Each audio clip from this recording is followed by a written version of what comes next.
الحمد لله نحمده ونستعينه ونستغفره ونؤمن به ونتوكل عليه ونعوذ بالله من شرور أنفسنا ومن سيئات أعمالنا من يهده الله فلا مضل له ومن يضلله فلا هادي له ونشهد أن لا إله إلا الله وحده لا شريك له ونشهد أن سيدنا وشفيعنا وحبيبنا ومولانا محمدا عبده ورسوله أما بعد فقد قال الله تبارك وتعالى في القرآن المجيد والفرقان الحميد أعوذ بالله من الشيطان الرجيم بسم الله الرحمن الرحيم أولم ير الذين كفروا أن السماوات والأرض كانتا رتقا ففتقناهما وجعلنا من الماء كل شيء حي أفلا يؤمنون وقال الله تعالى في مقام آخر ومن آياته أن خلقكم من تراب ثم إذا أنتم بشر تنتشرون صدق الله مولانا العظيم وصدق رسوله النبي الكريم ونحن على ذلك لمن الشاهدين والشاكرين والحمد لله رب العالمين۔ بزرگان محترم، عزیز ساتھیو، میں نے قرآن مجید کی دو آیت کریمہ آپ کے سامنے تلاوت کی۔ پہلی آیت سورہ انبیاء کی ہے، ورس نمبر 30 ہے، اور دوسری آیت سورہ روم کی ہے اور ورس نمبر 20 ہے۔ ایک کا تعلق انسانوں کی پیدائش سے ہے اور دوسرے کا تعلق اس آسمان و زمین کی بناوٹ سے ہے، اور ان دونوں آیتوں کا انتخاب میں نے اس لیے کیا ہے چونکہ گزشتہ آپ کے سامنے کچھ باتیں تخلیق کائنات اور تخلیق انسانی کے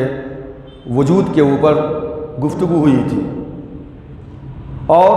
پروردگار عالم نے قرآن مجید کے اندر بارہا انسانوں کو اس بات کی دعوت دی ہے کہ تم کائنات کی پیدائش میں غور و فکر کرو اور خود اپنی پیدائش کے اندر بھی غور و فکر کرو کہ پروردگار عالم نے کس طرح تمہیں بنایا اور اس کائنات کے نظام کو کس طرح جو ہے وہ چلا رہا ہے۔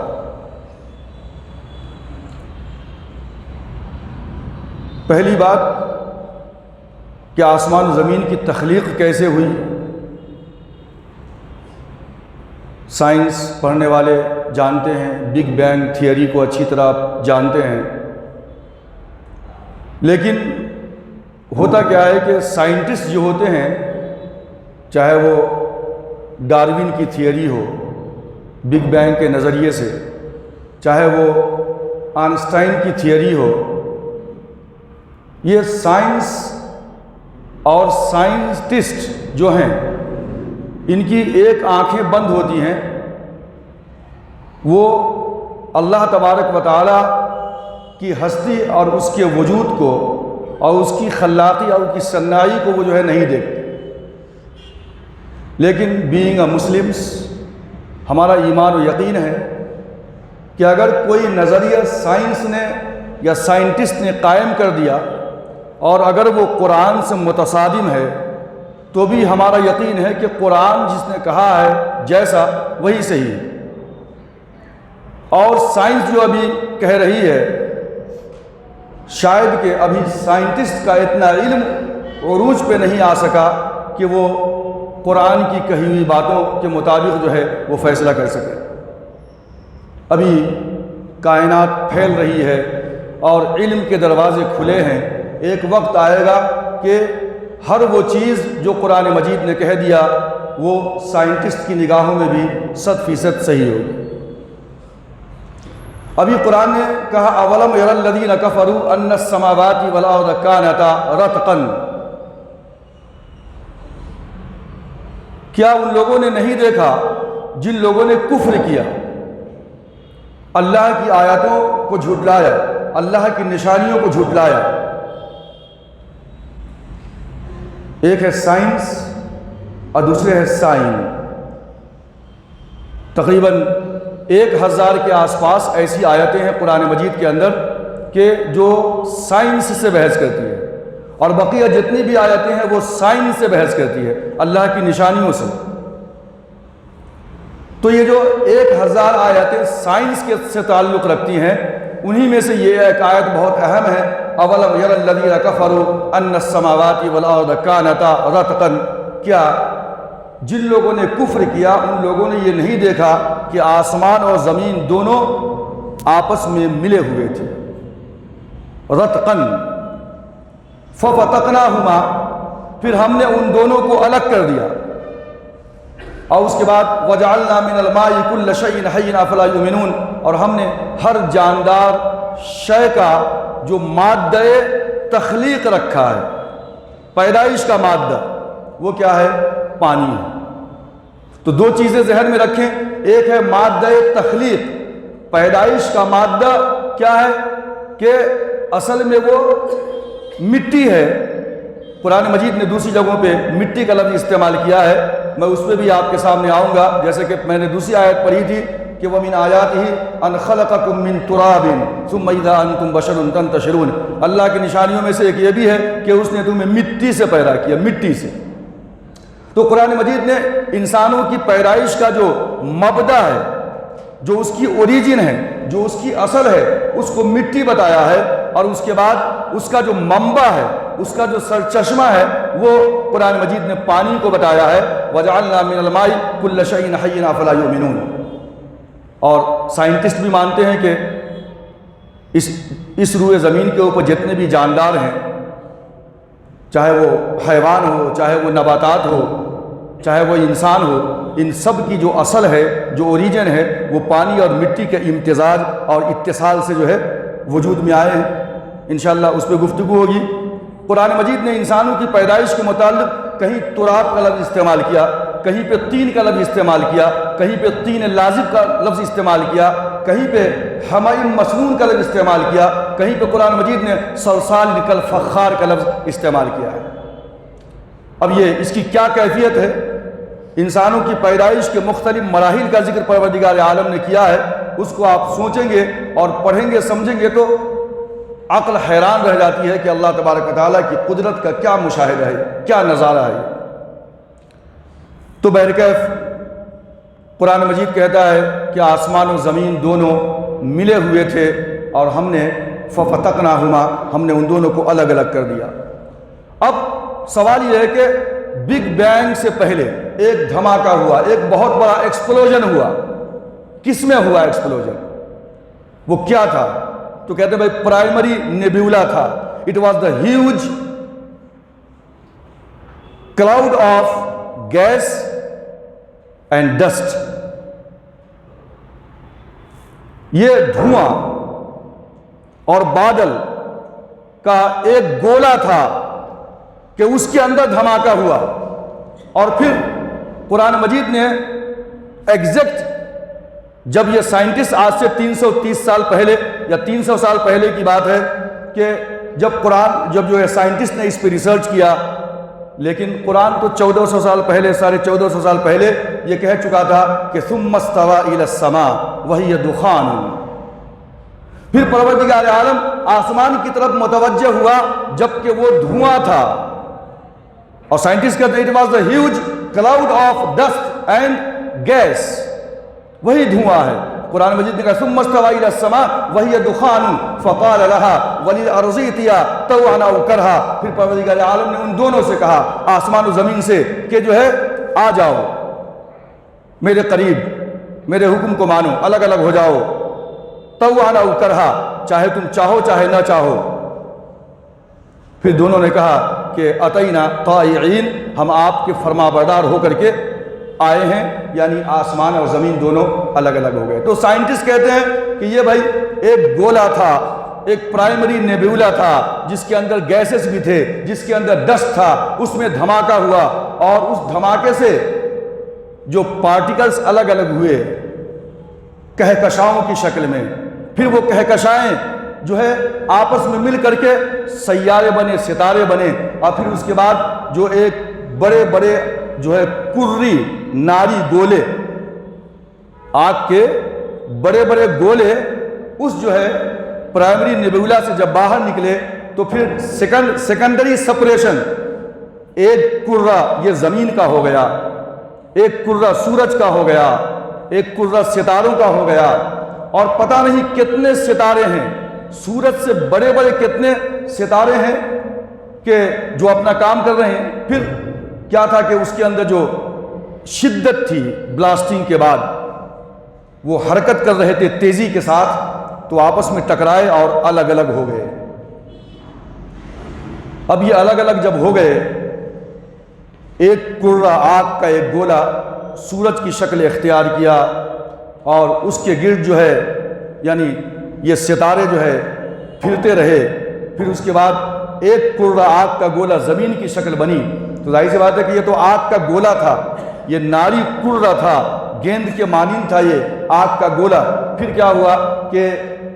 یہ آہستہ آہستہ ٹھنڈا ہونا شروع ہوا۔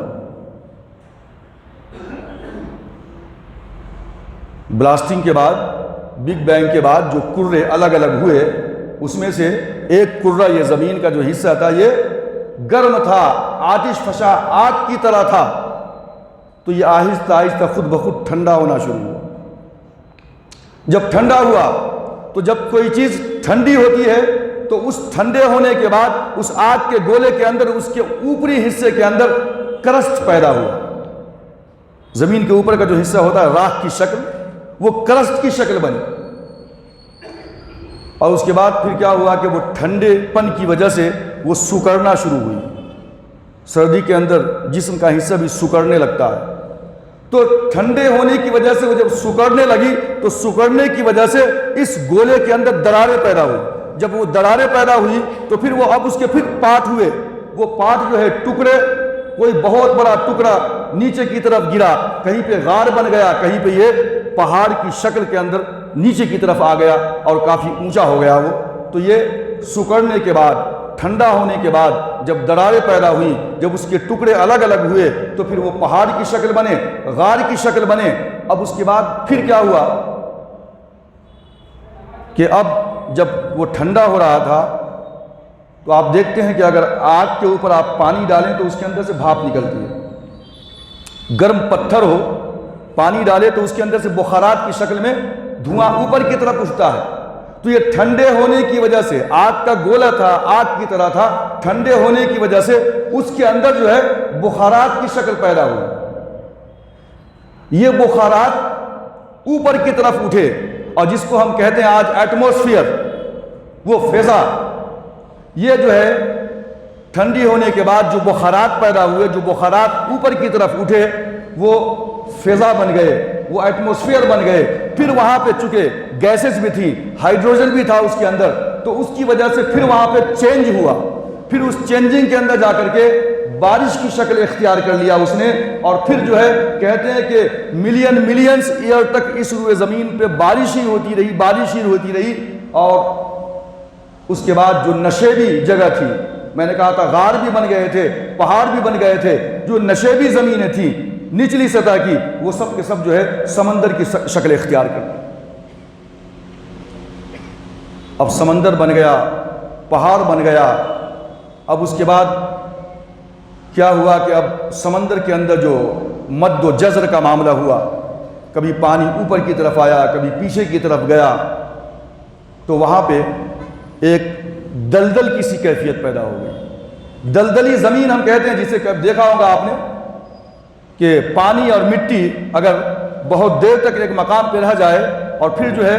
کچھ وقت گزر جائے تو وہاں دلدل کی سی کیفیت پیدا ہو جاتی ہے، اور پھر وہ جب وہ دلدل کی سی کیفیت پیدا ہوئی تو پھر ان آرگینک کے اندر چینج ہونے لگا، یعنی پانی اور مٹی سے ملنے کے بعد اکثر و بیشتر دیکھتے ہیں ہم کہ مچھر کی افزائش اور مچھر کی پیدائش پانی میں بہت زیادہ ہوتی ہے، اور پانی کے اندر بہت زیادہ جو ہے جرمز پیدا ہونے شروع ہو جاتے ہیں۔ تو یہ پانی اور مٹی کا امتزاج، پانی اور مٹی کا امتصال ساحلی علاقوں کے قریب میں جب یہ دلدل کی سی کیفیت پیدا ہوئی تو اس کے اندر جو ہے ان جو ہے آرگینک کے اندر تبدیل ہوا، اور پھر وہیں پہ سائنٹسٹ کہتے ہیں کہ سب سے پہلے جو ہے انسانی حیات کا آغاز شروع ہوا۔ انسانی آغاز بھی کہہ سکتے ہیں آپ، چونکہ انسان بھی حیوانی ہے، تو حیوان ہو نباتات ہو، جانور ہو، یہ پیڑ پودے ہو، وہ سب کی شروعات، زندگی کی شروعات اس زمین کے اوپر سب سے پہلے وہی ہوئی جس کو وہ کہتے ہیں کہ بھائی یہ ان آرگینک، جب آرگینک کے اندر چینج ہوا تو وہاں پہ ایک جو ہے وہ کیڑا پیدا ہوا جس کو آپ کہتے ہیں کہ جو ایمیبا تھا، وہ کیڑا، وہ ایمیبا جس کے اندر کوئی سیکس نہیں تھا، لیکن پھر جو ہے ہوتے ہوتے پھر اس میں چینجنگ آئی اور پھر اس کے اندر میل اور فیمیل بھی پیدا ہونے لگا، اس کے اندر آکسیجن بھی بہت زیادہ تھا، اس سے جو ہے اس روئے زمین کے اوپر آکسیجن کی ماترا بہت زیادہ بڑھ گئی، بڑھنے کے بعد پھر جو ہے وہ ہلاک بھی ہونے لگے، بہت زیادہ بڑھ گئے تو ہلاک ہونے لگے، پھر اس کے بعد سمندری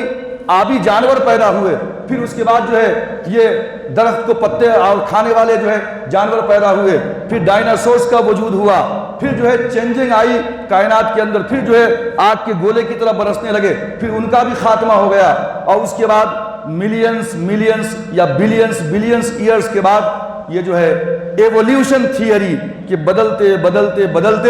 یہ جو ہے اب یہ انسان اس شکل کے اندر آیا، جس کو اسی لیے وہ کہتے ہیں کہ یہ جو ہے الانسان من الآدم لا من القرد، سائنٹسٹ کہتے ہیں کہ انسان تو اصل میں جو ہے بندر تھا، پھر وہ ایولیوشن تھیوری کی بنیاد پہ یہ انسان بن گیا۔ لیکن چاہے وہ انسان ہو، چاہے وہ جانور ہو، چاہے وہ نباتات ہو، پیڑ پودے ہوں، ان سب کی ایجاد پہلی مرتبہ اس روئے زمین کے اوپر اسی جو ہے دلدلی پانی اور زمین، یعنی زمین اور زمین کی مٹی اور پانی جو آپس میں ملے ہیں، جو ٹکراؤ ہوا ہے اور اس سے جو چینجز پیدا ہوئے ہیں، وہاں سے زندگی کی شروعات ہوئی ہے۔ اللہ تبارک و تعالیٰ نے قرآن مجید کے اندر فرمایا، آیت نمبر 54 سورۃ الاعراف کی ہے، ان ربکم اللہ الذی خلق السماوات والارض فی ستۃ ایام ثم استوى علی العرش یغشی اللیل النہار یطلبہ حثیثا والشمس والقمر والنجوم مسخرات بامرہ۔ اس کے بعد آگے فرماتے ہیں اللہ الا لہ الخلق والامر تبارک اللہ رب العالمین، آگاہ ہو جاؤ، یعنی آسمان کو پیدا کیا 6 دنوں میں، چاند، سورج، یعنی ستارے سب کے سب اللہ تبارک و تعالی ہی کے اختیار میں ہیں، ان کی تابعداری کرنے والے ہیں، یہ وہ تمہارا رب ہے جس نے یہ تمام کی تمام چیزیں کی۔ اور آگے فرمایا الا لہ الخلق والامر،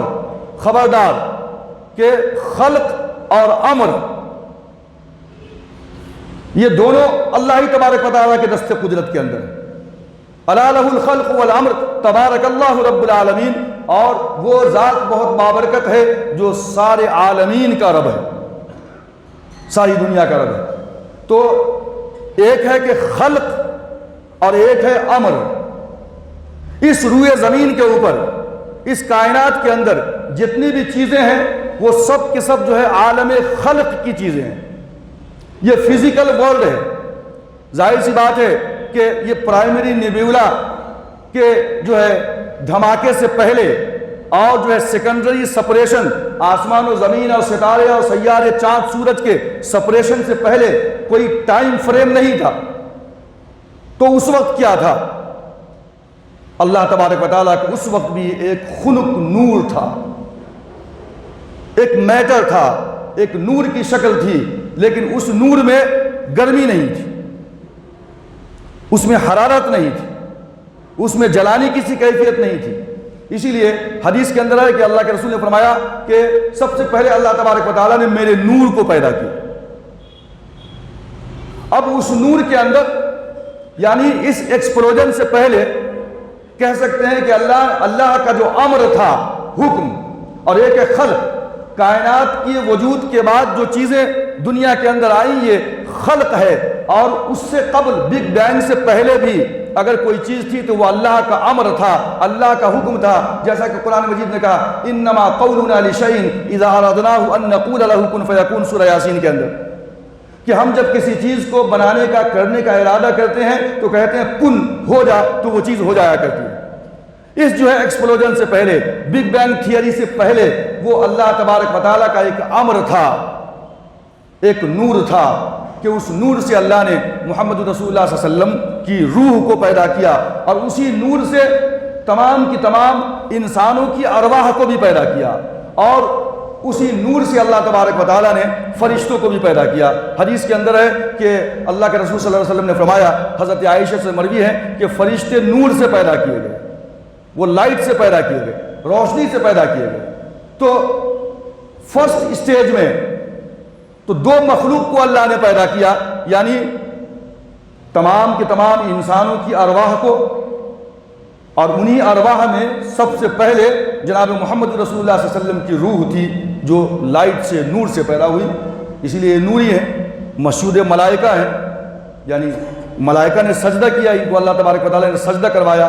انسانوں کو، حضرت آدم علیہ السلام کو۔ اب اس کے بعد جب یہ سیکنڈ اسٹیج آیا ہے، جب یہ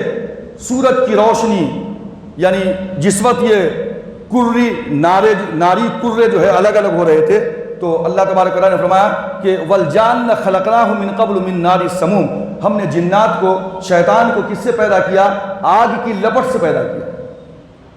تو گویا کہ سیکنڈ اسٹیج میں شاید کہ اللہ تبارک و تعالیٰ نے جنات کو اور جو ہے یہ شیطان کو اللہ تبارک و تعالیٰ نے پیدا کیا۔ جنات شیطان ایک ہی ہے دونوں، یعنی شیطان اس کا بدماش والا گروہ ہے، اور جنات جو اللہ تبارک و تعالیٰ کو ماننے والے ہیں۔ اب عالم امر کے اندر کوئی ٹائم فریم نہیں ہوتا، اللہ نے کہا ہو جا، وہ چیز ہو گئی، لیکن عالم خلق کے اندر ٹائم فریم ہوتا ہے، یہاں پہ ٹائم لگتا ہے۔ اسی لیے دیکھتے ہیں کہ ماں کے پیٹ کے اندر جو ہے بچہ ڈائریکٹ پیدا نہیں ہو جاتا، بلکہ اس کو ٹائم لگتا ہے، 9 مہینے، 7 مہینے، 6 مہینے کے اندر بھی کبھی بچہ پیدا ہو جاتا ہے۔ تو اب جب اللہ تبارک و تعالیٰ نے انسانوں کی ارواح کو پیدا کر دیا، اور پھر قرآن مجید نے اسی جگہ کہا تھا الستُ بربکم قالوا بلا، کیا میں تمہارا رب نہیں ہوں؟ تو سبوں نے کہا تھا کہ بالکل آپ ہی ہمارے رب ہیں۔ تو یہ وہی عالم امر کی بات ہو رہی تھی، لیکن عالم خلق کے اندر جبکہ وجود انسانی کا آغاز جو ہے اس پانی اور مٹی کے امتزاج سے اس روئے زمین کے اوپر شروع ہوا، تو اب یہاں پہ ٹائم فریم ہو گیا۔ اب وہ ایولیوشن تھیوری کو دیکھیے کہ بدلتے بدلتے ترقی کرتے کرتے انسان کی یہ شکل جو ہے آج جو ہم دیکھ رہے ہیں وہ موجود ہے، لیکن اس سے قبل اس کی شکل کچھ اور تھی۔ لیکن یہ جو ایولیوشن تھیوری ہے سائنس کی، اور قرآن مجید نے جو انسانوں کی پیدائش کے مختلف مراحل کا ذکر کیا ہے، اس میں بالکل مطابقت معلوم ہوتی ہے۔ میں نے آپ سے کہا تھا کہ قرآن مجید نے انسانوں سے کہا سورہ روم کے اندر وَمِنْ آيَاتِهِ أَنْ خَلَقَكُم مِّن تُرَابٍ ثُمَّ إِذَا أَنْتُمْ بَشَرٌ تَنْتَشِرُونَ، اللہ کی نشانیوں کے اندر سے کہ یہ بھی ہے کہ اللہ نے تمہیں تراب سے پیدا کیا۔ اب جب یہ تراب کے اندر مٹی مل جائے تو یہ گارا بن جاتا ہے۔ سورہ اعراف کے اندر اللہ نے ورس نمبر 12 کے اندر کہا کہ شیطان کے قول کو نقل کیا کہ خلقتنی من نار وخلقتہ من طین، تو نے مجھے، جب آدم کو سجدہ نہیں کیا تو تو نے مجھے آگ سے پیدا کیا، آدم کو مٹی سے پیدا کیا، لہٰذا میں کیسے سجدہ کروں سو؟ تو یہاں پہ 3 کا لفظ استعمال کیا قرآن نے۔ تو جب تراب اور پانی، مٹی اور پانی دونوں ملتے ہیں تو اس کے بعد وہ شکل بنتی ہے گارے کی، جس کو عربی میں طین کہتے ہیں، جس کو قرآن مجید نے طین کہا کہ انسان کو ہم نے طین سے پیدا کیا۔ اس کے بعد سورۃ الصافات میں ورس نمبر 11 کے اندر اللہ نے فرمایا فاستفتہم اہم اشد خلقا امن خلقنا انا خلقناہم من طین لازب، انا خلقناہم من طین لازب، تراب سے طین بنا تھا گارے کی شکل۔ اب وہ گارے کی شکل جب بہت کچھ دنوں تک ایسے ہی رہ جائے تو اس کے اندر ایک لیسدار کیفیت پیدا ہو جاتی ہے، وہ چپکنے لگتی ہے، چمٹنے لگتی ہے۔ انا خلقناہم من طین لازب، ہم نے ان کو پیدا کیا طین لازب سے، وہ چمٹتی ہوئی یا چپکتی ہوئی لیسدار مٹی سے ہم نے ان کو بنایا۔ اور اس کے بعد جب اور اس کو کچھ دنوں تک چھوڑ دیا جائے یا کچھ آرگینک میٹر اس کے اندر ملا دیا جائے اس لیسدار گارے کے اندر، تو اس کے اندر بدبو آنے لگتی ہے، سڑن پیدا ہو جاتی ہے۔ دیواروں کے اوپر گاؤں کے اندر آپ دیکھتے ہیں کہ اس میں کچھ بھوسا ملا دیا کرتے تھے مٹی کے اندر، اور اس کو لیپتے تھے دیوار کو تاکہ وہ چپک کر کے رہے اس کے اندر۔ یہ بھوسا ملا دیا تو کوئی آرگینک میٹر اس میں ملا دے تو تھوڑے دن تک رہ جائے تو اس میں بدبو کسی سڑان کی کیفیت پیدا ہو جاتی ہے۔ اللہ تبارک و تعالیٰ نے سورہ حجر کے اندر آیت نمبر 24 کے اندر فرمایا کہ وَلَقَدْ خَلَقْنَا الْإِنسَانَ مِنْ صَلْصَالٍ مِنْ حَمَإٍ مَسْنُونٍ، ہم نے انسان کو پیدا کیا من صلصال من حمأ مسنون، یعنی یہ سڑے ہوئے گارے سے۔ اب یہ اس کے بعد پھر اگر یہی گارا دھوپ میں سوکھ جائے تو سورہ رحمان کے اندر اللہ تبارک و تعالیٰ نے فرمایا کہ ہم نے ان کو پیدا کیا صلصال کالفخار، خلق الانسان من صلصال کالفخار، ایسی مٹی سے پیدا کیا کہ جو گویا کہ آواز کرتی ہے، کھنکھناتی ہوئی مٹی سے، صلصال کالفخار، ایسی مٹی، ایسا برتن کہ جو سوکھ جائے، تیار ہو جائے تو کھنکھنانے لگتا ہے۔ ساحلی علاقوں کے اندر جب پانی پیچھے کی طرف ہٹ جاتا ہے وہاں دراریں پیدا ہوتی ہیں، سوکھ جاتا ہے، اس کے اوپر ایک پپڑی سی کیفیت پیدا ہوتی ہے، اور جب وہ سوکھ جاتا ہے تو پاؤں آپ رکھتے ہیں تو اس میں سے آواز پیدا ہو جاتی ہے۔ یہی ہے صلصال کالفخار۔ تو اتنے مراحل سے اللہ تبارک و تعالیٰ نے انسانوں کو گزارا، انسان کی پیدائش کے مراحل کو ذکر کیا، تو پھر یہ بہت ممکن ہے کہ اگر سائنٹسٹ کہتے ہیں کہ ایولیوشن تھیوری، یعنی ترقی کرتے کرتے کرتے یہ جو ہے حیوان تھا، اور حیوان سے یعنی حیوانوں سے یہ جو ہے یہ انسان بنا ہے، لیکن قرآن کے مطابق یہ اصل میں جو ایولیوشن تھیوری تھی اس کے اندر تو حیوان تھا، جانور تھا، ہم سب جانور تھے، لیکن انسان کب بنا؟ یہ حدیث کے اندر آتا ہے کہ ان احدکم یجمع خلقه فی بطن امہ 40 یوما نطفۃ ثم یکون علقۃ مثل ذلک ثم یکون مضغۃ مثل ذلک ثم یرسل الیہ الملک فینفخ فیہ الروح۔ بخاری کے اندر، مسلم کے اندر یہ حدیث آئی ہے کہ اے انسانوں، تم سب کے سب ماں کے پیٹ کے اندر وہ نطفے کی شکل میں، ڈراپ آف واٹر کی شکل میں 40 دن تک رہتے ہو، پھر اس کے بعد علقہ کی شکل میں، علقہ کو پہلے جمع ہوا خون کہتے تھے، چونکہ اگر شروع کے اندر عورت کی پریگننسی گر جائے، ختم ہو جائے تو وہاں سے بلیڈنگ ہوتی تھی، خون نکلتا تھا تو سمجھتے تھے جمع ہوا خون ہے وہ، لیکن اب اس کی تحقیق یہ ہوئی ہے کہ علقہ سے مراد وہ جو جونک ہوا کرتا ہے، جو جانوروں کو پکڑ لیتا ہے، یا بچپن میں آپ جو ہے ندی تالاب کے اندر جاتے تھے تو جونک پکڑ لیا کرتا تھا، کس طرح پکڑتا ہے وہ چپک جاتا ہے، لٹکا ہوا رہتا ہے، اس طریقے سے نطفے کے بعد جو علقہ کی شکل ہوتی ہے وہ مادہ رحم کے اندر، اووم کے اندر جو ہے یہ چپک جاتا ہے مادہ رحم کو۔ قرآن مجید نے کہا ثم جعلناہ نطفۃ فی قرار مکین، ہم نے اس نطفے کو علقہ بنایا اور ایک محفوظ مقام کے اندر اس کو جو ہے رکھ دیا۔ ثم خلقنا النطفۃ علقۃ، پھر ہم نے نطفے کو علقہ بنایا، فخلقنا العلقۃ مضغۃ، پھر ہم نے اس علقہ کو مضغہ بنایا، گوشت بنایا، گوشت کا لوتھڑا بن گیا وہ۔ فخلقنا المضغۃ عظاما، پھر ہم نے اس گوشت کے لوتھڑے کے اوپر ہڈیاں چڑھائی، فکسونا العظام لحما، پھر ہم نے ان ہڈیوں کے اوپر کیا کر دیا؟ گوشت چڑھا دیا۔ چھوٹا لوتھڑا تھا، ایک شاکلہ بنا، ہڈیاں بنی، اس کے اوپر پھر گوشت چڑھایا اللہ نے۔ ثم انشأناہ خلقا آخر، پھر اس کے بعد ہم نے تم کو ایک نئی شکل کے اندر جو ہے وجود میں لا لیا۔ یہ جو انسان کی پیدائش کے مراحل ہیں تو حدیث کے اندر آتا ہے کہ جب 120 دن ہو جاتا ہے، 4 مہینے کے بعد اللہ تبارک و تعالی یرسل الیہ الملک، فرشتے کو اللہ بھیجتا ہے، ایک فرشتے کو، پھر وہ جا کر کے وہی جو بگ بینگ سے پہلے اور پرائمری ایکسپلوژن سے پہلے پرائمری نیبولا تھا جس کے اندر دھماکہ ہوا، بگ بینگ ہوا، اور اس سے پہلے جو اللہ تبارک و تعالی نے ایک عالم امر کے اندر جو ایک خنک روشنی تھی ٹھنڈی، جس میں حرارت نہیں تھی، جہاں اللہ نے قیامت تک آنے والی نسل انسانی کی ارواح کو پیدا کر رکھا تھا،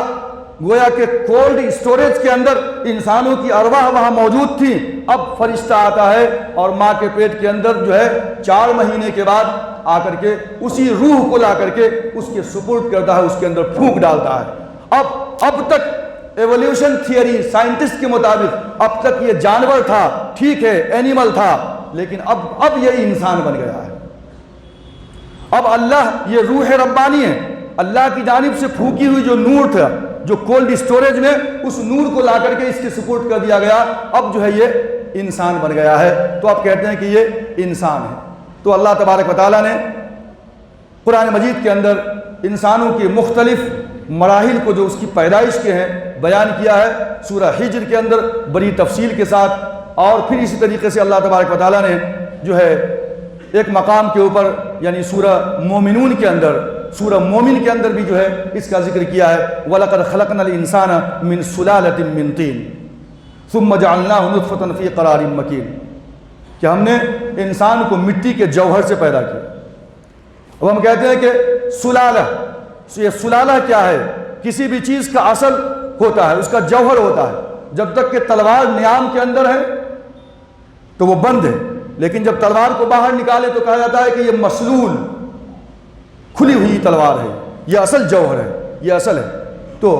جب جو ہے اللہ تبارک و تعالیٰ نے فرمایا کہ ہم نے انسان کو مٹی کے خلاصے سے پیدا کیا، وَلَقَدْ خَلَقْنَا الْإِنسَانَ مِنْ سُلَالَةٍ مِّن طِينٍ،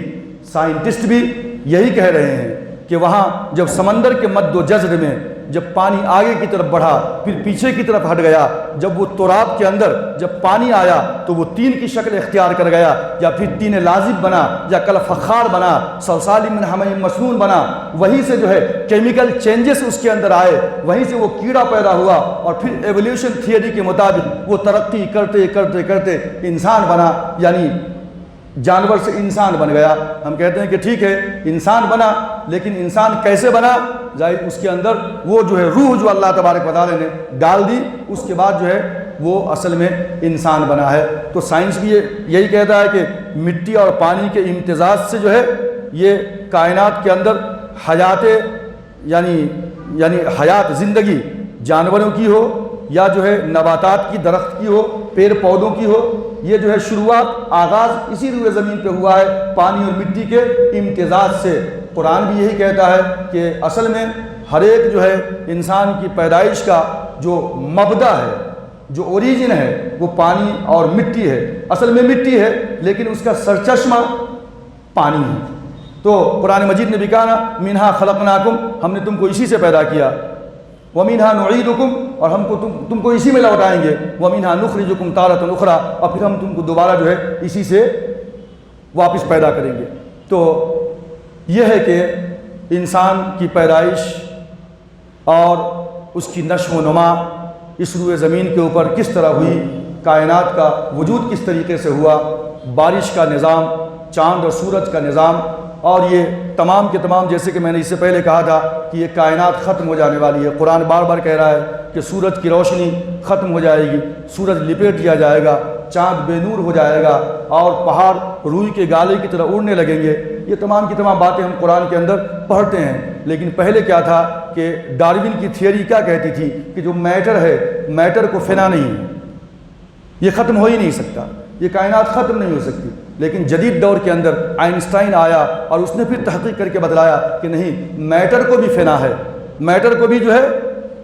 ختم ہو جانا ہے ایک نہ ایک دن۔ تو یہ جو ہے دنیا بھی ایک دن جس طریقے سے معمولی سے جو ہے پرائمری نیبولا سے اس کی شروعات ہوئی تھی، آہستہ آہستہ یہ ختم ہو کر کے پھر سے اسی اسپاٹ پہ چلی جائے گی، اور جو ہے دنیا کا نظام درہم برہم ہو جائے گا۔ تو اللہ تبارک و تعالیٰ نے بارہا قرآن مجید کے اندر انسانوں کو، کافروں کو، مسلمانوں کو، سبوں کو اس بات کی دعوت فکر دی ہے کہ تم کائنات کی پیدائش کے اندر، اس کی تخلیق کے اندر، اے انسانوں تم خود اپنی پیدائش کے اندر غور و فکر کرو تاکہ تم جو ہے اللہ تبارک و تعالیٰ کی ذات کو پہچان سکو۔ اللہ تبارک و تعالیٰ سے دعا ہے کہ اللہ تعالیٰ ہم تمام لوگوں کو کائنات کے پیدائش میں اور ہمیں خود اپنی پیدائش کے اندر غور و فکر کرنے کی توفیق عطا فرمائے، اللہ کے وجود کو پہچاننے کی توفیق عطا فرمائے۔ وآخر دعوانا ان الحمد للہ رب العالمین۔